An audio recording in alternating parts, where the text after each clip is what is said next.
Qu'est-ce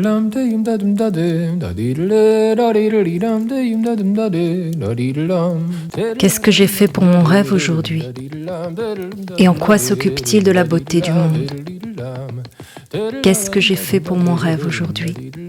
Et en quoi s'occupe-t-il de la beauté du monde?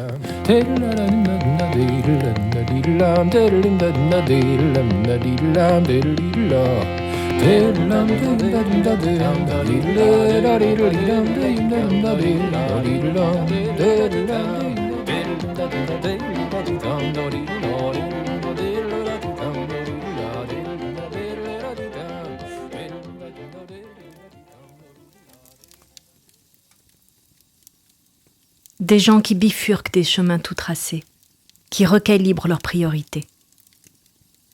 Il y a Ella, l'éleveuse de chevaux, qui a ramené ses chevaux de course de la Normandie jusque dans le Minervois et qui leur a appris à vivre en troupeau pastoral. Il y a Élie, le chanteur public, qui marche Paris-Brest à pied pour faire une tournée, qui fait des chansons sur mesure, des chansons de 30 secondes ou de 7 minutes, qui a organisé des lavomatiques tours, des scènes ouvertes dans les laveries. Il y a Alain, le boulanger, qui a été marin, chimiste, apiculteur, peintre avant d'être boulanger, qui ne travaille qu'avec des variétés anciennes de blé, qui a décidé de ne faire du pain que 2 jours par semaine. Il y a Cécile, la sculpteur, qui ne sculpte que des gens qu'on ne voit pas.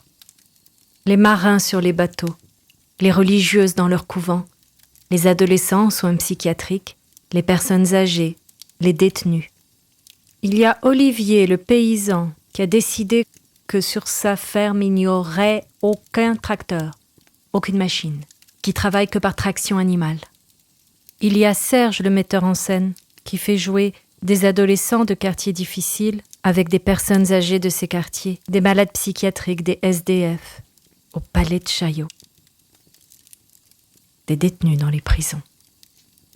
Il y a Julien, le musicien volant, qui a décidé qu'il jouerait du saxo, la tête penchée, perchée au-dessus du vide.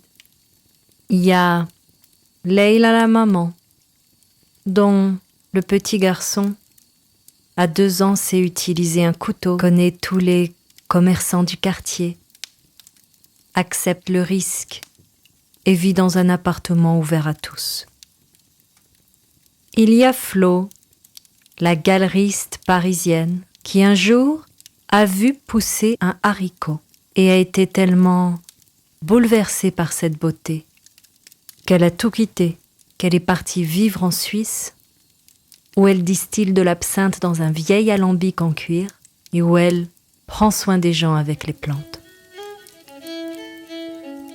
Qu'est-ce que j'ai fait pour mon rêve aujourd'hui? Et en quoi s'occupe-t-il de la beauté du monde?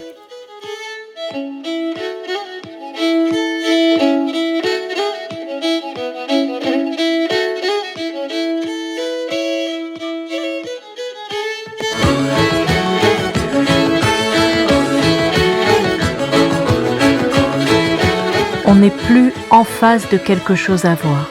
On est en présence les uns des autres, affalés sur un canapé, accoudés sur un bar, debout.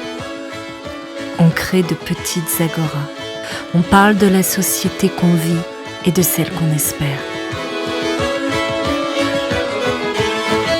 Voilà à quoi je voudrais vous inviter dans les veillées que j'organise, les semeurs du changement qui peuvent se passer partout chez vous. Alors si vous avez envie d'en accueillir et d'inviter vos voisins, vos familles, vos collègues, votre famille, écrivez-moi, allez sur sarahrobateau.com, écrivez-moi et on se retrouve autour de quelque chose qui nous réchauffe.